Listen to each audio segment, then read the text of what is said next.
नमस्कार, मैं हूं आपके साथ मयंक। आज 10 तारीख है। पिछले 12 घंटे के अंदर ईरान अमेरिका से जुड़े, जंग से जुड़े सारे अपडेट्स मैं आपको बताऊंगा।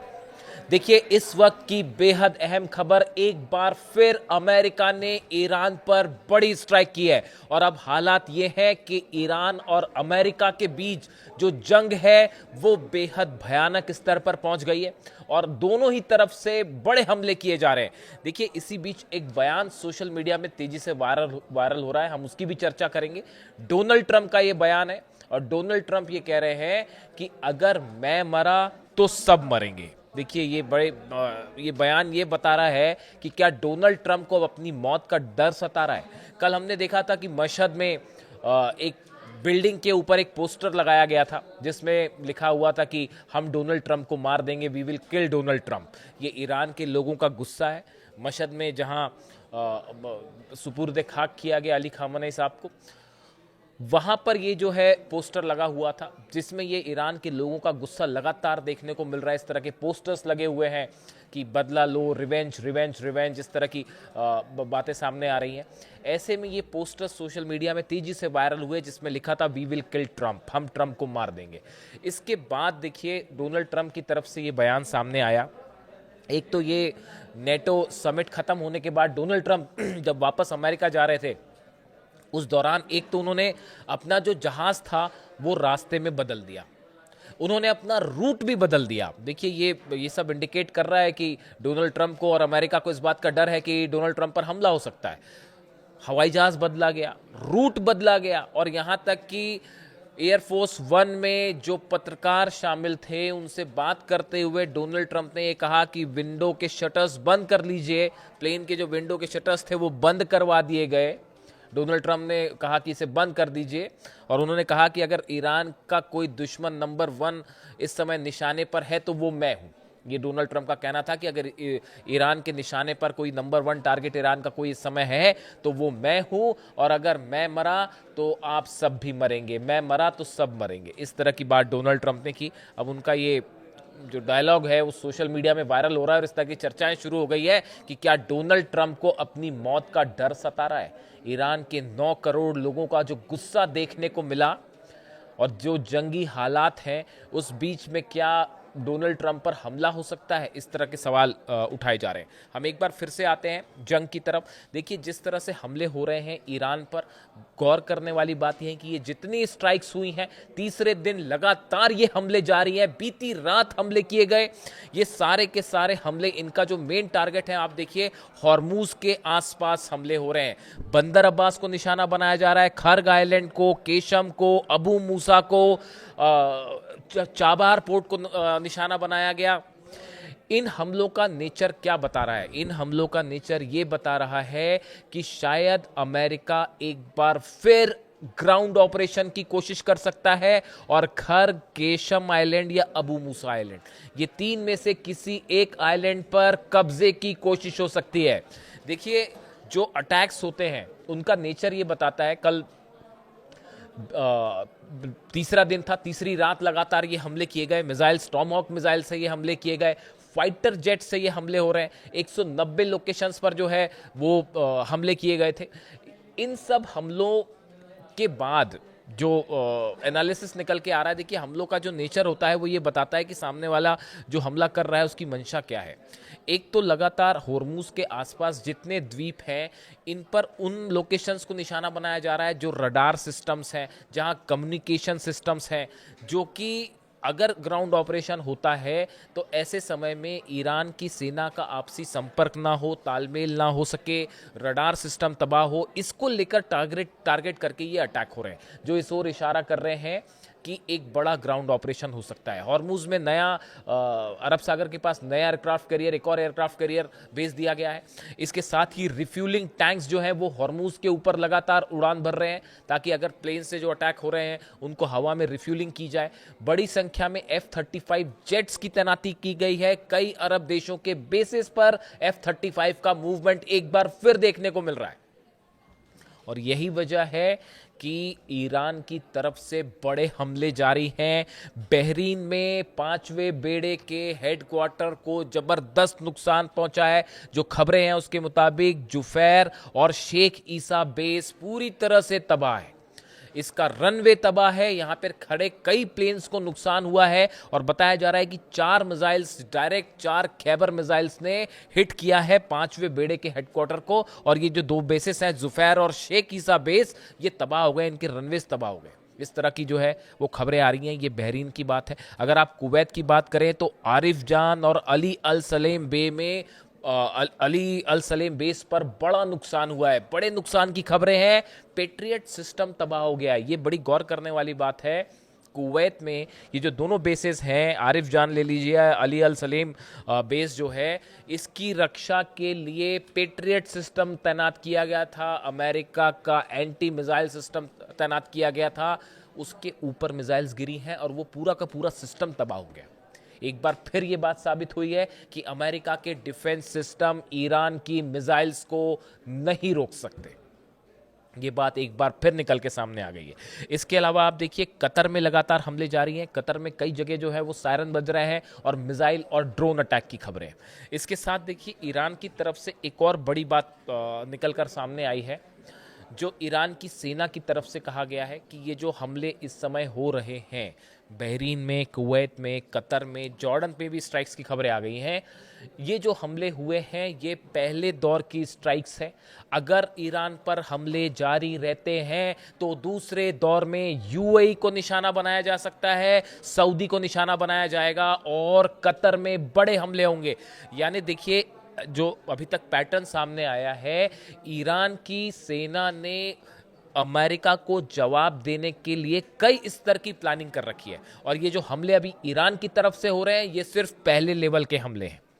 अगर इसी तरह के हमले अमेरिका की तरफ से जारी रहे तो दूसरे दौर में देखिए, दूसरे दौर में उसी तरह के हमले हो सकते हैं यूएई में, दुबई में, अबू धाबी में या फिर दोहा में, जो हमले हमें पहले देखने को मिले थे, 40 दिन की जंग के दौरान देखने को मिले थे। आज देखिए ईरान में कहां कहां हमले हो रहे हैं। ब्रिजेस को निशाना बनाया जा रहा है, रेलवे स्टेशंस को निशाना बनाया जा रहा है, जो ट्रांसपोर्ट और कम्युनिकेशन सेंटर्स हैं उनको निशाना बनाया जा रहा है।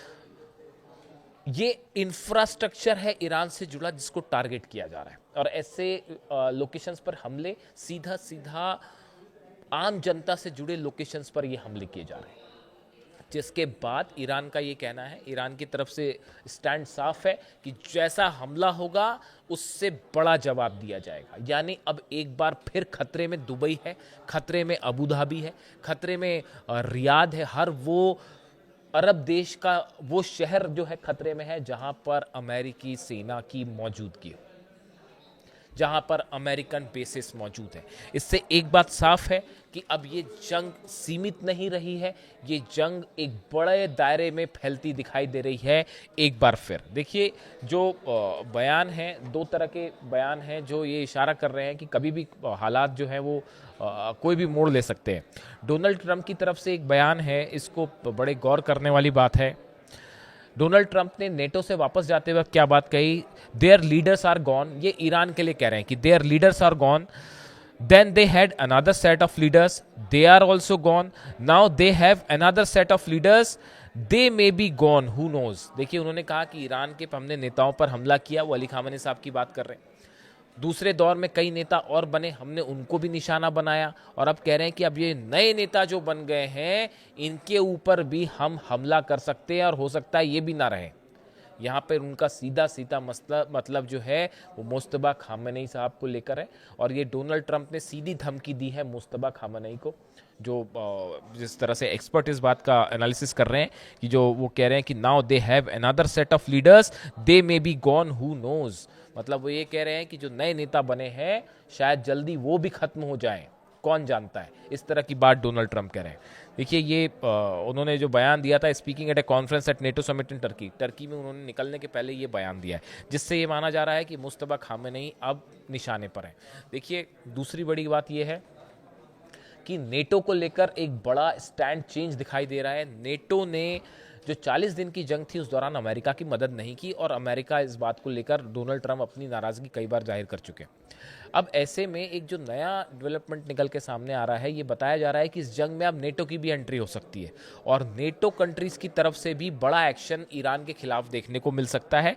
इसकी वजह यह है, बताया जाता है कि नेटो देशों के साथ तुर्की में जब ये समिट हुई तो एक बड़ी डील की डोनाल्ड ट्रंप ने और उसने ये कहा है, डोनाल्ड ट्रंप का ये कहना है कि ग्रीनलैंड को लेकर जो दावा और एक्शन की बातें सुनाई दे रही थी अमेरिका की तरफ से कि ग्रीनलैंड पर हमला होगा, कब्जा कर लिया जाएगा वगैरह वगैरह, अमेरिका का कहना है, डोनाल्ड ट्रंप ने वादा किया कि हम ग्रीनलैंड पर हमला नहीं करेंगे, ग्रीनलैंड को हम अपनी दावेदारी छोड़ देते हैं, बदले में नेटो देश ईरान के खिलाफ हमारी मदद करें।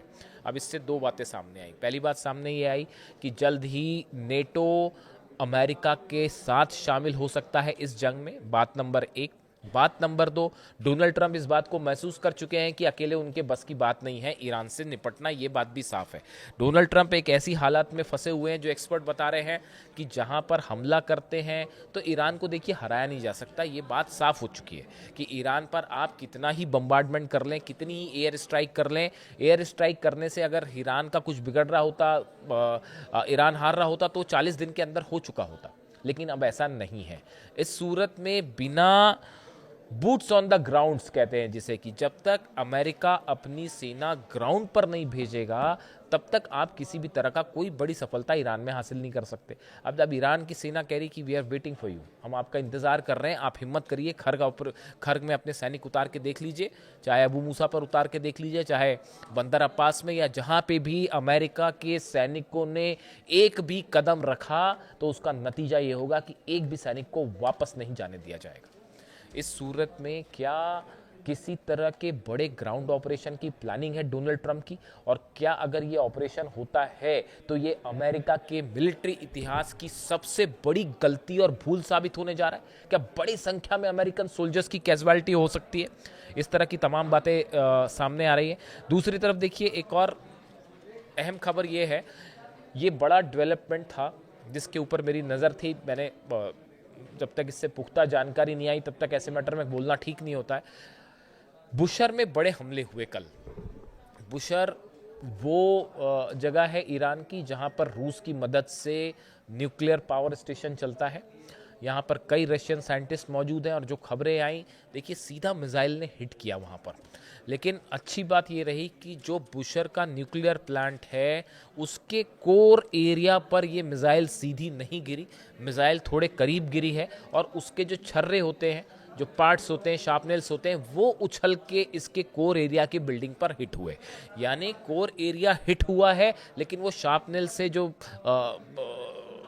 पदार्थ निकलते हैं मिसाइल के फटने के बाद उसने हिट किया, सीधा मिसाइल ने कोर एरिया को हिट नहीं किया। अगर कोर एरिया पर किसी तरह का कोई भी अटैक होता है तो इससे भयंकर रेडिएशन हो सकता है पूरे अरब देशों में, और यहां से ये जंग के हालात बदल जाएंगे, सूरत बदल जाएगी। दूसरी तरफ इजराइल की तरफ से एक बड़ा प्लान तैयार है कि ईरान पर किस तरह से कहां हमले किए जाएंगे आने वाले दिनों में, और एक केमिकल वेपन की भी बार बार चर्चा हो रही है। देखिए ये बड़ा ऐसा मैंने कई जगह देखी सोशल मीडिया में इस तरह की खबरें, दोनों तरह से इसके अंदेशा लगाया जा रहा है कि क्या इस तरह के दावे हो रहे हैं कि ईरान के पास केमिकल वेपन से, नेतन्याहू खुद इस तरह के दावे कर रहे हैं कि केमिकल वेपन है ईरान के पास और ईरान उससे हमला कर सकता है। यानी सद्दाम हुसैन पर जिस तरह से आरोप लगाए गए इराक पे कि वेपन ऑफ मास डिस्ट्रक्शन है और ये बोल के हमले किए गए, वैसा ही ग्राउंड ईरान के खिलाफ भी तैयार किया जा रहा है। लेकिन हालांकि ये इतना आसान नहीं है ईरान के खिलाफ ऑपरेशन करना, लेकिन फिर भी इस तरह की भूमिकाएं बनाई जा रही हैं, जिसके बाद ये सवाल उठ रहे हैं कि क्या अब इस जंग में किसी तरह के कोई बड़े घातक हथियार की एंट्री होती दिखाई दे रही है, चाहे किसी भी की तरफ से हो, लेकिन क्या किसी तरह के केमिकल वेपन्स इस्तेमाल होने जा रहे हैं? ये ऐसे सवाल हैं जो पूरे अरब को एक बड़ी आग में झुलस सकते हैं, और इसका नतीजा क्या होगा ये कोई नहीं जानता। फिलहाल हालात ये हैं, ईरान की तरफ से खैबर मिसाइल्स दागी जा रही हैं, शाहिद 136 ड्रोन्स दागे जा रहे हैं, और लेवल 2 देखिए, लेवल 1 के हमले ईरान की तरफ से हो चुके हैं, और अमेरिका के उन लोकेशंस पर हमले हैं जो अमेरिका की सेना के इंफ्रास्ट्रक्चर से जुड़े हमले। लेकिन अभी कोर एरियाज अरब देशों के अगर उन पर हमले शुरू हो जाते हैं तो इसका नतीजा क्या होगा? क्या जंग में यूएई की एंट्री होगी? कतर और सऊदी जैसे जो देश हैं, क्या इनकी भी एंट्री हो सकती है? ये वो तमाम सवाल हैं जिसका इंतजार करना होगा। फिलहाल दोनों तरफ से भयंकर हमले और जंग जारी हैं। जो भी अपडेट होगा आप तक पहुंचाऊंगा। Thank you so much.